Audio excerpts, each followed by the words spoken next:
नमस्कार, आप देख रहे हैं प्रदेश का सबसे भरोसेमंद news channel India news Haryana. मैं हूं आपके साथ में ऋतु तोमर। गुरुग्राम मेट्रो में आपका स्वागत है। आपको दिखाते हैं गुरुग्राम की हर तमाम बड़ी और आपसे सरोकार रखने वाली खबर।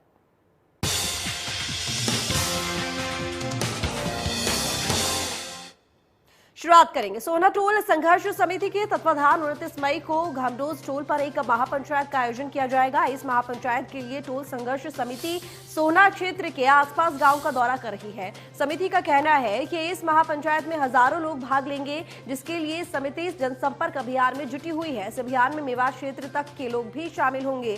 टोल संघर्ष समिति ने सभी राजनीतिक पार्टियों से भी इस महापंचायत के आने की अपील की है। संघर्ष समिति का कहना है कि टोल पूरी तरह से गलत जगह लगाया गया है। इससे आसपास के लोगों की जेब पर भारी वजन पड़ रहा है।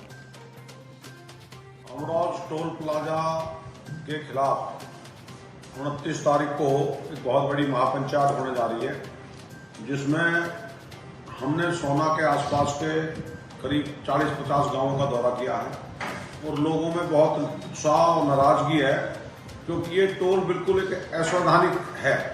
इस जगह पर टोल लगना नहीं चाहिए था। जब इन्होंने बॉम्बे बड़ौदा हाईवे पर टोल लगाया हुआ है, तो फिर घामडौल भौंडसी के बीच में टोल लगाने का कोई औचित्य नहीं है। अगर इन्होंने लगा भी लिया है तो उसके खिलाफ या तो ग्रामीणों को सर्विस लाइन फ्री दी जाए या फिर टोल से मुक्त किया जाए। बिल्कुल कोई उनसे पास या कोई किस तरह का पैसा ना वसूला जाए। इस बात को लेकर हमारे इलाके में पूरे में रोष है और उसके खिलाफ हम 29 तारीख को एक बहुत बड़ा धरना प्रदर्शन करने जा रहे हैं। टोल कंपनी से भी और NHI से भी मांग है कि टोल के आसपास के जितने भी गांव हैं 20 किलोमीटर में वो फ्री किए जाएं।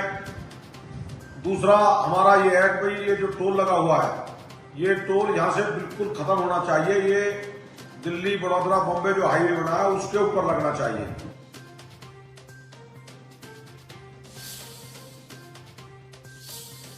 तो मानेसर नगर निगम की कासन गांव के बाबा पूर्णमल मंदिर पर कासन गांव की 1810 एकड़ जमीन अधिग्रहण मामले में 125 गांव की महापंचायत का आयोजन किया गया। ग्रामवासी इस जमीन अधिग्रहण से काफी नाखुश हैं, इसलिए ग्रामवासियों की मांग है कि सरकार इस जमीन अधिग्रहण को खत्म करे। 125 गांवों की महापंचायत में फैसला लिया गया कि कोई भी किसान अपनी जमीन नहीं देगा और अगर जमीन अधिग्रहण होती है तो जमीन का आज के रेट का मुआवजा देना होगा। अगर सरकार पुराने रेट के हिसाब से जमीन अधिग्रहण करती है तो कोई भी किसान अपनी जमीन नहीं देगा।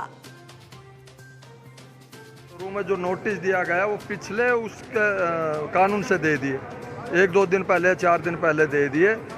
नए नोटिस देते तो आज ये नौबत नहीं आती और हम पूरे गांव सभी कासन गांव के साथ हैं और ज़मीन पहले बहुत अखबार हो ले और कहीं कर लो अखबार। हम नहीं चाहते, हम ना ज़मीन देना चाहते। ये तो आज ठीक है, फैसला पिछली पंचायत में ये फैसला हुआ था शुक्रवार को HSIDC का घेराव करना है, लेकिन आज बुद्धिजीवी वर्ग जो बुजुर्ग थे हमारे, जो अध्यक्ष जी, उन्होंने कह दिया कि ऐसा भाई चलो रहने दो, कुछ और देख ले, सोच ले। आज यहाँ मंदिर प्रांगण में 125 गांवों की पंचायत आई थी और यहाँ पे आप देख रहे हैं बहुत ही भीड़ इकट्ठी हुई थी। यहाँ पे जो गांव कासन के लोग और जो आसपास के जिनकी भी ज़मीन है, उनकी एक ही मंशा है कि किसी भी कीमत पे हम अपनी ज़मीन नहीं देंगे। आज जो पंचायत हुई 125 गाँव की पंचायत थी और इस पंचायत ने पहले तो फैसला लिया था कि भाई जा कर के हम घेराव करेंगे या NH8 को जाम करेंगे, तहसील को जा कर के घेराव करेंगे। लेकिन यहाँ पंचायत में सर्वसम्मति से फैसला लिया गया कि एक रेजोल्यूशन करके और सभी को ज्ञापन दिया जाए। MLA साहब को, राव साहब इंद्रजीत जी को, भूपेंद्र जी यादव जी को, मुख्यमंत्री जी को और HSIDC को, DC साहब को, सभी को लिख करके एक ज्ञापन दिया जाए। कमेटी बनाई जाए जो 11 या 21 आदमियों की होगी, वो बना ली है कमेटी। वो कमेटी जा कर के उन लोगों को ज्ञापन देगी। इस पंचायत में हमारे अध्यक्ष जी ने फैसला लिया है, जो आज अध्यक्ष थे पंचायत के, ताकि पहले हम जितने भी हमारे मंत्री हैं, नेता हैं, उनसे मिलेंगे और उनको अपनी समस्या से एक बार फिर अवगत कराएंगे। समस्या से हम कई बार अवगत करा चुके हैं, लेकिन ये हमारा लास्ट अल्टीमेशन होगा उनको बताने का। और इसके बाद अगली पंचायत, अगली सभा हम HSIDC दफ्तर में किसी सरकारी आवास के सामने करेंगे और उसका घेराव करेंगे। तो लेबर चौक पर 5 दिनों से फैली गंदगी और बंद नालों को देख सोना बीजेपी के विधायक व्यापारियों के साथ धरने पर बैठ गए हैं। विधायक के धरने पर बैठते ही प्रशासन के आला अधिकारी मौके पर पहुंचे और सफाई व्यवस्था को दुरुस्त कराने का आश्वासन भी दिया।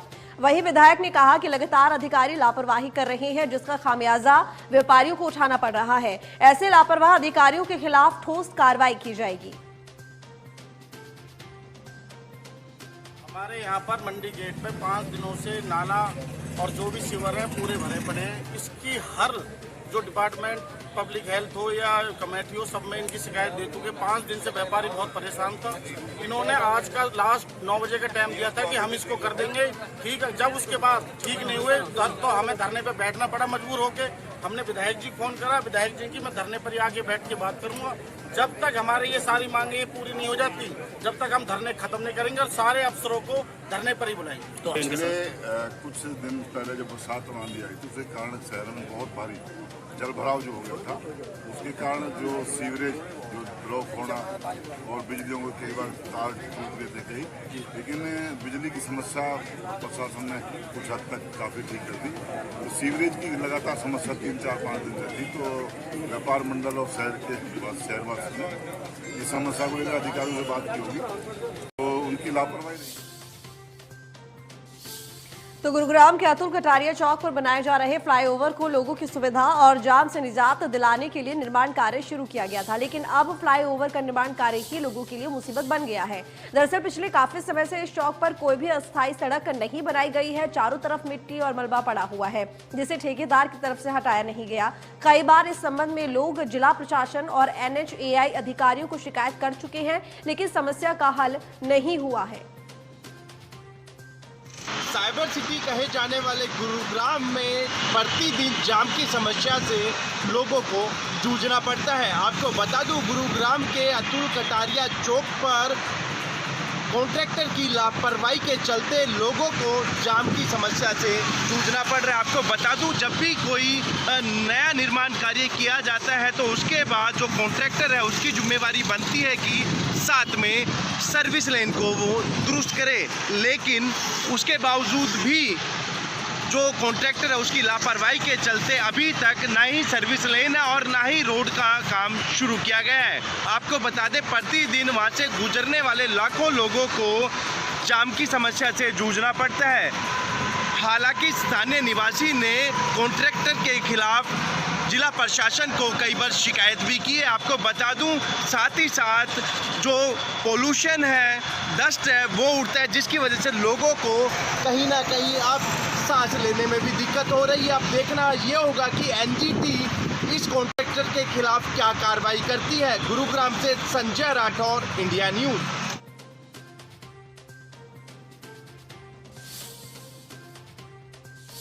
तो गुरुग्राम पुलिस ने शटरिंग से भरी गाड़ी को लूटने वाले 3 आरोपियों को गिरफ्तार किया है। आरोपियों से लूटे गए शटरिंग को 3.5 टन लोहे की रॉड बरामद की। पुलिस ने इस मामले में आरोपी दीपक, मासूम अली और इस्तियाक को गिरफ्तार किया है। पुलिस ने आरोपियों से लूट में प्रयोग की गई स्कॉर्पियो गाड़ी भी बरामद की है। पुलिस ने तीनों ही आरोपियों को कोर्ट में पेश कर 4 दिन के रिमांड पर लिया। पुलिस आरोपियों के अन्य साथियों की तलाश में भी जुटी हुई है। चालक ने शिकायत दी थी कि 23/5 को वो एक सेटरिंग के सामान की वो प्लेटें लोड करके और नोएडा के लिए चला था। इफको चौक पे 10:30 बजे के करीब एक स्कॉर्पियो गाड़ी ने उसको ओवरटेक करके उसके सामने लगा दी और उसमें से कुछ लोग उतर के उसमें बैठ गए और उसको ज़बरदस्ती वहाँ से उतार के और स्कॉर्पियो गाड़ी में डाल दिया। उसको घुमाते रहे और उसकी जो कैंटर थी उसको लूट के और वो रफू चक्कर हो गए और बाद में पहाड़ियों में कहीं मंदिर के पास उसको उतार के फेंक के और वो चले गए, जिसके संबंध में हमने केस रजिस्टर करके और इन्वेस्टिगेशन की गई। इन्वेस्टिगेशन में हमारी क्राइम टीम 39 ने काम करते हुए इसमें शामिल जो 3 व्यक्ति हैं उनको गिरफ्तार करने में कामयाबी हासिल की।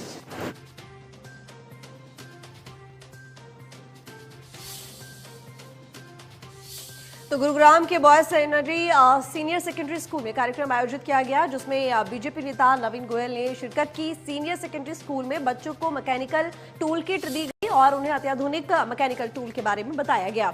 इस दौरान नवीन गोयल ने कहा कि हरियाणा सरकार की तरफ से चलाई जा रही इस योजना में सभी सरकारी स्कूलों में मैकेनिकल टूल किट और अत्याधुनिक कृषि के बारे में जानकारी दी जाती है। इसका उद्देश्य यही है कि छात्र छात्राओं को ये भी पता लगे कि कृषि में प्रयोग होने वाले कौन कौन से उपकरण हैं।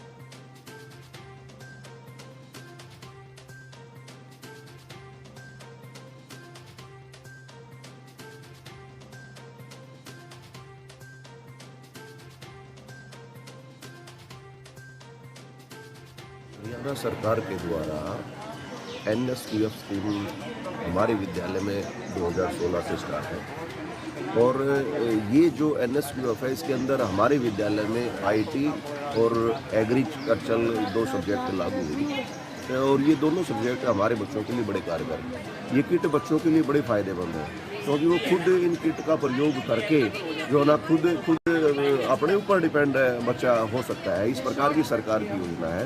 गुड़गांव में के 2 स्कूल ये हैं जहाँ एग्रीकल्चर का, एक ये झारसा, एक मोहम्मदपुर झारसा, 2 गांव हैं। तो गवर्नमेंट गुड़गांव में ये 2 ज़िले हैं जिसमें 9th 10th को लोगों को 9वीं और 10वीं को एग्रीकल्चर की जो है ना सब्जेक्ट उन्होंने इंट्रोड्यूस किया हुआ है। तो मैं यहाँ उनको लेक्चर देने आता हूँ। आज का जो ये है, वैसे तो ये ऐसे टूल हैं, खुरपा है, दांती है, ये आप तकरीबन है। ये जो कृषि का जो विषय ये सब्जेक्ट इंट्रोड्यूस किया है ना, मेन इसका उद्देश्य यही है कि हर एक को मतलब समय तो नहीं मिल सकती ना हर एक को, कि भाई ऐसा कुछ सिखाया जाए कि अब यहाँ तो झारसे में और नज़दीक तो एक्वायर होगी ज़मीन, पर ये बच्चे अगर पढ़ लिख जाते हैं, अगर कुछ कृषि जानते हैं तो कुछ वो अपना ही है जो है काम कर सके। मेन एम तो ये है। हम जो बच्चों को, ये गवर्नमेंट की तरफ से बच्चों को टूल किट दी जा रही है एग्रीकल्चर के बारे में। हमारे सीनियर डॉक्टर नंदलाल भाटिया जो हरियाणा के डायरेक्टर एग्रीकल्चर से रिटायर्ड है, हमने इनको भी बुलाया है। तो हम बच्चों को एग्रीकल्चर के फील्ड में प्रैक्टिकल नॉलेज उनको दें इंस्ट्रूमेंट के बारे में, जो हमारे खेती के लिए जो कृषि के जो औजार हैं वो कैसे यूज़ किए जाते हैं। तो ये सरकार की तरफ से बहुत अच्छा प्रोत्साहन है बच्चों के लिए जो है। राजकीय बाल वरिष्ठ माध्यमिक विद्यालय सिविल लाइंस में जो स्थित है, यहाँ पर जो कि पूरे गुरुग्राम का ऐतिहासिक स्कूल है, आज सरकार के द्वारा ऑटोमोबाइल्स टूल किट वितरण का कार्यक्रम पूरे प्रदेश भर के उन बच्चों को किया जा रहा है और प्रदेश के बच्चे आने वाले समय में एंटरप्रेन्योर बने, आने वाले समय में वो आत्मनिर्भर बने, ये ऐसी सरकार की सोच है। और उसी कड़ी में आज स्कूल में मेरा आना हुआ। मैं प्रधानाचार्य मैम गीता आर्य जी का, स्कूल के सभी स्टाफ का बहुत बहुत धन्यवाद करता हूँ। और मैं इस बात को मानता हूँ कि इस किट के माध्यम से ये बच्चे, क्योंकि गुरुग्राम के अंदर बहुत स्कोप है, कारपेंटर लाइन में, पेंटर लाइन में और बहुत से मिस्त्री की लाइन में, स्कूटर ठीक करना, मोबाइल ठीक करना, आने वाले टाइम में ये बच्चे खुद का रोज़गार खुद भी चुन सकते हैं, स्किल्ड हो सकते हैं और ना केवल खुद का रोज़गार पा सकते हैं, अपने और लोगों को भी रोज़गार इसमें दे सकते हैं। Mister Amrish Sharma, district vocational education coordinator, और साथ ही में मंच पर गुरुग्राम IT का हक है, पता नहीं भगवान को गिफ्ट है, इनके हाथ में बहुत अलग से कलाकारी है।